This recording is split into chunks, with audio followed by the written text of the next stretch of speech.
dnešná konzultácia pomohla nejakým spôsobom objasniť, alebo čo ste si uvedomili, ako by ste to chceli využiť v živote, v praxi, v podnikaní? OK, v zásade budeme vedieť, ako zostavovať dotazníky, ako sa spýtať správne otázky na klienta takým spôsobom, aby som dozvedel sa od neho tú správnu informáciu, ako potom predať.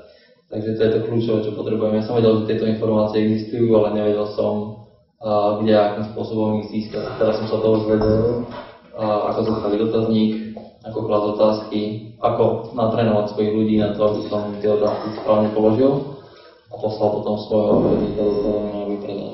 Ďakujem. Ďakujem.